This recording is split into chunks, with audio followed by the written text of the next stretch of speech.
Hello and welcome to Journey Intelligence Weekly, your briefing on the latest news and updates in AI. I am Jordan Roberts, here with Mark Pizzuli. We're both with Journey Alliance, the proud sponsors of this series. We're going to be talking about implementing AI within your company this week, continuing a conversation we had last week, and will kind of be a series here in Journey Intelligence.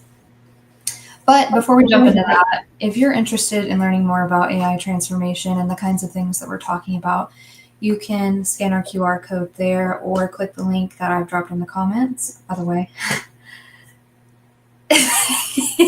there you go. No, you had it. Anyway, and it will take you to our webpage where you can learn more about our AI training program.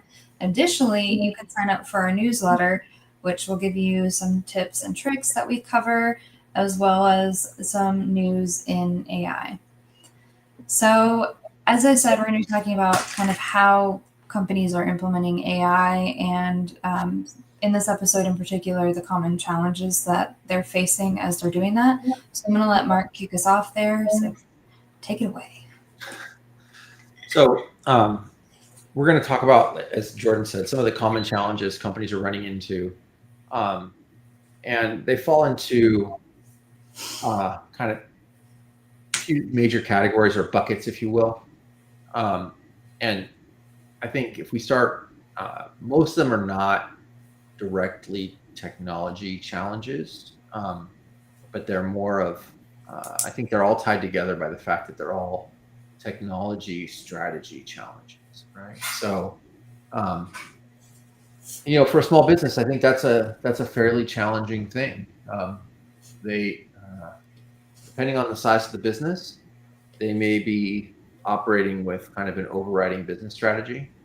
And then if they have leaders, in finance and operations and sales, then those departments likely have kind of departmental strategies that they are pursuing to kind of align with the business strategy. But, a typical small business, and we're talking 50 to 500 employees, 25 to 500 employees, except on the larger side of that, they often don't have somebody leading technology, right? They don't have a technology leader. If they do, they're often not on the leadership team, right? Which is another aspect. It's the IT guy, right? Mentality. Oh, we got a guy, right? So it's not a strategic leader, and so you fundamentally don't have strategy in that vertical or in that department of your company. So I think it's not shocking that that's where a lot of these challenges map to. And I would add that so I've got 5 different buckets, and I'll list them off, right? So I've got strategy, and within strategy, we've got kind of data and reporting issues, underutilized software, integration gaps, and cybersecurity. And then the last bucket, which I would say is like next to strategy, is costs, right? And ROI. And so the challenge at small business is, so there's no one leading strategy, and those other 3 things are really part of your IT strategy, right? And then also the costs as a percentage of your revenue are significantly higher than they are for companies that are larger. So I think that's another limiting factor is the ability of a small business to make large investments in technology is limited. So yeah, I've been thinking about it a lot as we're exploring this topic as an issue of change management, which is maybe not how business owners think about it. It's not how employees are thinking about it, most likely. I know I wasn't I didn't even know the term change management until, not that long ago. It was a recent thing. So they're now not you're taking a class in it. I am. So, I've really been thinking about it a lot. And I was remembering this time I used to work for a large healthcare organization. And I think maybe they had like 6,000 employees across all of the hospitals in the state. And we switched our charting system from one system to another. And while I'm sure the company had like a strategy, they had an idea of how they were going to transfer the data over, and that was all taken care of, people really weren't made aware of the why behind why we were changing. At that point, I think I was maybe 20, so I was like, I'm just going to accept this. It doesn't matter. Like what I have to say, I just accept it. Mm. Other people were far more resistant to it, though, and they hadn't been told why, and they hadn't been told the benefits of it.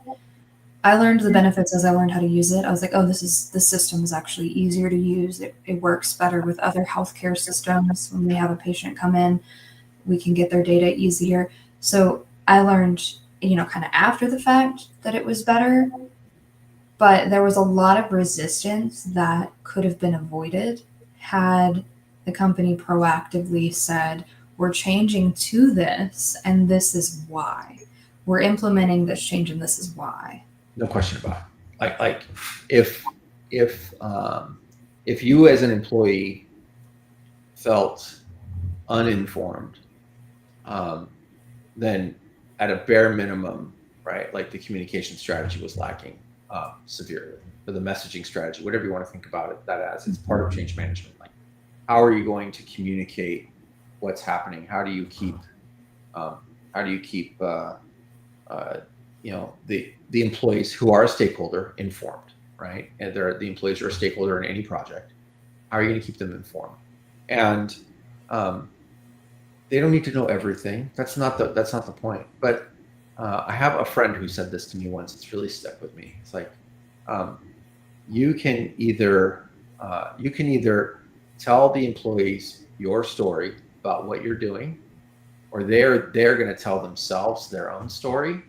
And you can bet that your story is a better story for the business and for them than their story is, right? And it's which is just to suffice to say, their anxiety is going to get the better of them, and they're going to start rumor milling and so if you're not communicating well, then you've got all these other people in their ear. You got the marketplace in their ear, and candidly, with AI, right? How much worse is it? Because everybody's talking about it, and there's all this negativity, and people latch onto the negativity, and they forget about the positives, or they don't appreciate the positives, or they can't see, right? They can't see the whole. They don't have the perspective to see the positives at a company the size you were at. So, I think that. Oh, sorry. No, it's okay. Well, I was going to say, to delve into that a little more, people will make up their own story. They're going to do that regardless of the story that you give them. You want to give them the answers to the things that matter to them most. Yeah. So that the story they create is one that's still kind of in your favor. So, for example, an employee cares about, do I have a job still? Am I getting paid? Do I still have my role? What is that going to look like? And so when you're implementing, especially with AI and all of the news that's around it, you want to make sure you're answering those questions and the questions that people have. And when you give them that and they create their story from that, then their ownership of it is stronger. Oh yeah, no question about it. And I think the other thing is, now you can't have 6,000 people. You can't keep 6,000 people.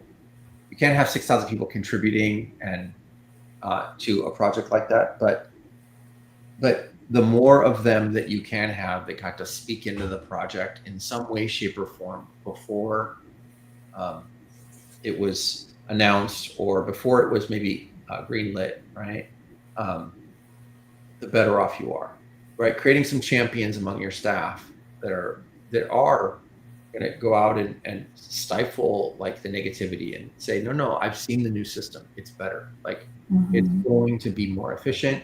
It's going to save us time. And what I think, people don't, companies just, it's all communication, right? And project planning, and it all falls under change management. It is in fact a specialized skill that I would say that it's not something that a lot of people are good at. Even big companies are not great at it. Companies that are really good at it actually probably grow and change and adapt a lot easier than other businesses. Some companies have gotten good at it by basically having their employees live in a constant state of change.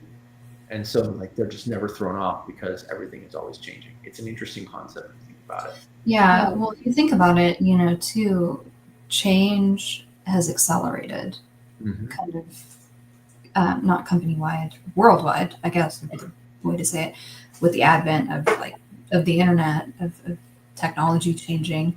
Change is a constant kind of everywhere. And it's not often managed well at all. And AI is just another one of those areas where it's not being managed well. Yeah, I would agree with that. But to go into some of your other points that you mentioned, so on data and reporting issues, what does that look like when people are trying to integrate AI? Yeah, so what that looks like is, so you're maybe you're doing the right things and you're recording the right data, right? So you have a CRM and you have a financial system, and those systems that you have either don't have robust APIs, right? So you can't get to the data in its natural home, so to speak. So the solution is like, oh, you have to run a report, and that's how you get to the data, which means that when you're looking at the data on a report, like you can the only thing you can do further downstream is report on it. You can't adjust it. You can't modify it. You can make recommendations, but it all has to be manually implemented. For a financial system, that might be fine, right? Maybe you don't want AI adjusting data in your financial system, but in your CRM, you likely would like the freedom to, have some changes. Oh, it looks like this customer might be about to churn, right? High percentage chance this customer's about to churn. Someone should, call and make them feel the love, right? Whatever that looks like for your company, right? Well, if the AI can't get to that data easily, either the indication is late or delayed, or it's just never received in the first place, right? So I think I would say that's the fundamental issue there. It's just a lack of access to the data where it naturally resides. And that is the reason I group that under strategy, is that goes toward which applications do you choose to use. And when you chose that application, maybe integrations or AI wasn't on the, it wasn't part of your thinking at the time. And so you didn't choose the application when that was available. And likely maybe, something else, because of that, something else that was on the list took a higher priority, right? And often that's cost, right? And we chose a lesser cost. It seemed like it checked all the boxes. And it is what it is. Like when you chose the system, you made the best decision you could based on the information you had available at the time. Yeah. But if you had, I would argue that in today's day and age, if you had a cohesive IT strategy, you would already be on your radar. Would already be, hey, we want to make sure our systems are integratable, right? We have access to the data in them so that we can integrate them with other systems, and we can more tightly integrate our operations, because it's going to make us more agile, and it's going to make us move faster. So before AI, that would have already been a lot of business's strategy. And then AI comes around, and guess what? It's a fundamental part of your AI technology strategy, because access to data is fundamental. So I think that's, from my perspective, people got a bunch of fragmented systems, or they have systems that, like I said, you have to report on the data. And like when you build, let's say QuickBooks. I'm not a QuickBooks hater. QuickBooks does a great job. It's a great small business financial system. You run a report, the reports are nothing like a financial analyst would ever want to see.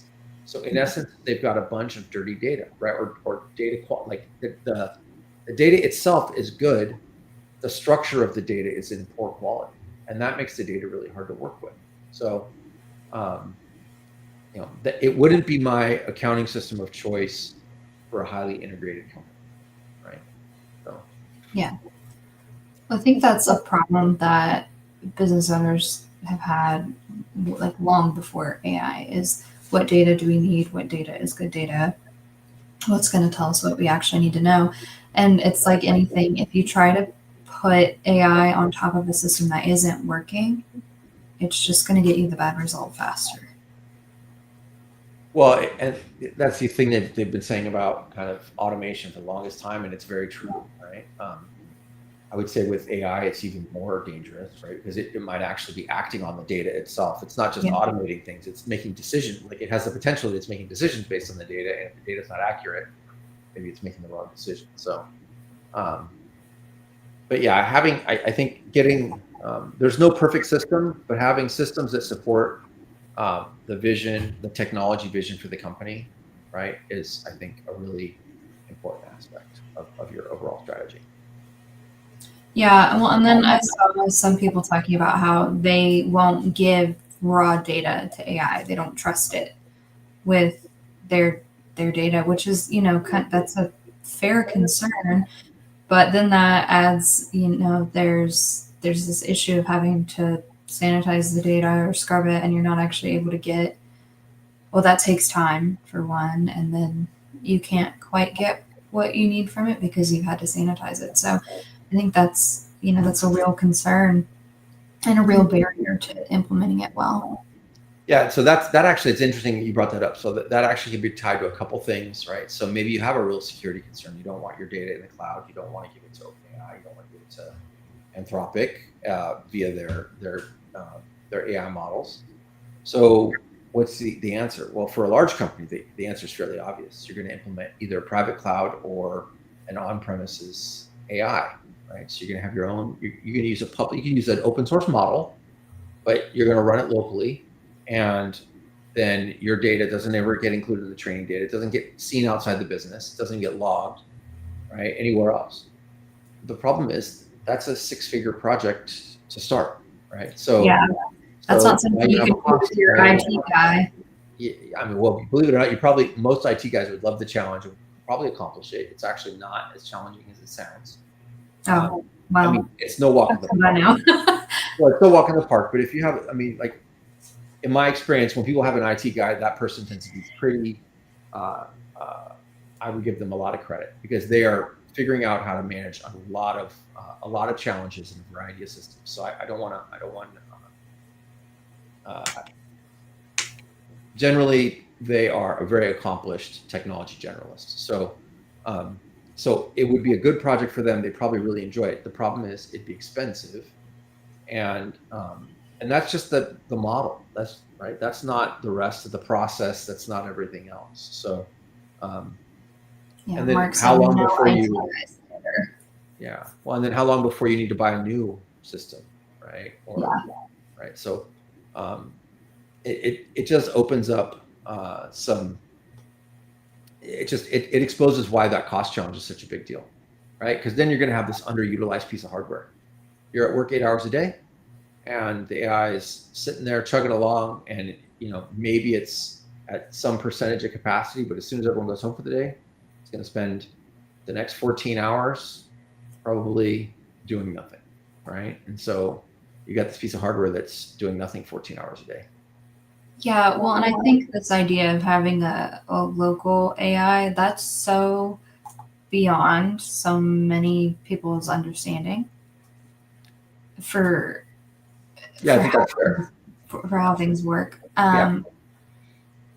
Because when companies are saying that they implement AI, I my initial thought is, oh, so they're just using ChatGPT. But they're doing more than that. It's further than that. But I know that I'm not unique in that that's my first thing. That like people will think that their first thought is, oh, you're using. Yeah, they got it. Oh, they got Copilot. They turn on Copilot. Yeah. Yeah. And for some companies that may be the truth. Like that's what they're saying is AI powered. But Yeah, but I can tell you just like here's what at a medium-sized small business, right? So a company with let's set them like a 200-person company, right? Not huge, decent-sized business. If they want to turn on Copilot, they have a a whole list of concerns they've got to vet out, right? Like when you turn Copilot on, it gives it access to all of your OneDrive, like by kind of like anything each user can access, OneDrive can access, but it can access it very, very quickly and at scale. Or excuse me, Copilot can access very, very quickly, right? So it can start summarizing massive amounts of documents. It can. So you've got these security concerns that maybe you should have had before, but you don't have, or you didn't have. And so I think you could just turn on a license like that, but it's also not that inexpensive a license. $20 a seat times, actually, I think it's more than that, $300 per user per year. You have 300 people, 200 people, right? I don't know, quick math, 60,000. So it's not nothing, right? Yeah, I was saying, Lord knows I can't fact check you. So I can barely count. yeah, what's interesting is I think where companies are having the most success is where they have users that are highly interested and highly motivated, and they give that user a lot of latitude to go and do what they want to do with AI. Yeah, in that change I mentioned earlier, that massive update to a different charting system, they did something called super users. So it's people that they trained early that were enthusiastic about the change, and they probably communicated the why better to those people. But anyway, it was these people that were on the front lines. They supported other people in implementing it and explaining it, and they were on the floors of the hospital helping people use it and explaining these things. That is a fantastic idea for something. Yeah, they probably had no patient load, right? They literally were there to help everyone else learn how to use the system. Yeah, and they did that for 2 or 3 weeks until all of the data was transferred over. Everybody had gone through the training. So in something like implementing AI, you do want like a super user. You want someone who knows what they're champion, doing. whatever you want to call it. Yeah. And I would argue the interesting thing, the reason why you are seeing success at businesses on a smaller scale, when they basically let one person kind of do whatever they want to do, if you will, for a pilot, that change management on a one-person project is essentially zero. The person is motivated to do it, so they don't have to be convinced. Like you don't have, like literally, it's automatic, right? They just have to implement it. The problem is when a single person implements a project, you basically you have it's a do-it-yourself experiment. There's no structure to it. It's likely not as repeatable. It's likely not as secure. It's not as maintainable. It's hard to support, right? There's all these other things. Yeah. They are the one person that they're supporting their, hey, my implementation doesn't work on the third Thursday of the month for whatever reason. I know I have to restart it. And then they just do it. And then they go on vacation one time and like, everyone's like, why doesn't that work right now? On the third Thursday of the month, it has to be restarted. Like, who would know that? Where is that documented, right? So, so it's a good way to pilot something. It's not necessarily a good strategy, right? Yeah. Well, here in the last few minutes, what are some of the other challenges that we haven't covered? I know we covered security concerns and I mean the other aspect is it's kind of along with the data, but when you have gaps in your technology infrastructure, right? We do that process manually, right? That's an integration gap. Yes, AI could read it off the paper if you scanned it, but that's not a normal part of your process to scan that piece of paper.